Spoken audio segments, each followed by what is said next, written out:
आज हम सुनेंगे सुनहरी कुल्हाड़ी की कहानी। एक समय की बात है, जंगल के पास एक लकड़हारा रहता था।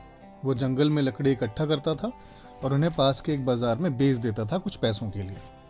एक दिन की बात है, वो एक पेड़ काट रहा था, तभी गलती से उसकी कुल्हाड़ी पास की एक नदी में गिरी। नदी बहुत ज्यादा गहरी थी और वास्तव में बहुत तेजी से बह रही थी। उसने बहुत प्रयास किया अपनी कुल्हाड़ी को ढूंढने के लिए, पर उसे वह नहीं मिली। अब उसे लगने लगा कि उसने कुल्हाड़ी खो दी और वह दुखी होकर नदी किनारे बैठ के रोने लगा। उसकी रोने की आवाज सुनकर भगवान उठे और उस लकड़हारे से पूछा, क्या हुआ? लकड़हारे ने उन्हें अपनी दुखद कहानी बताई। भगवान को उस लकड़हारे के ऊपर दया आ गई और उसकी मेहनत और सच्चाई देखकर उसकी मदद करने की पेशकश। इसके बाद वो नदी में गायब हो गए और एक सुनहरी कुल्हाड़ी वापस लेके आए। लेकिन लकड़हारे ने कहा कि यह कुल्हाड़ी उसकी नहीं है।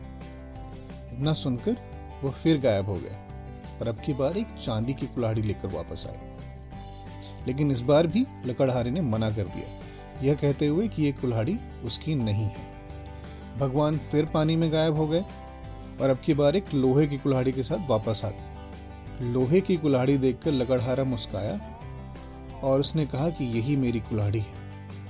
भगवान ने लकड़हारे की ईमानदारी से प्रभावित होकर उसे सोने और चांदी दोनों ही कुल्हाड़ियां भेंट में दे दी। इस कहानी से हमें यह सीख मिलती है कि ईमानदारी सर्वोत्तम नीति है।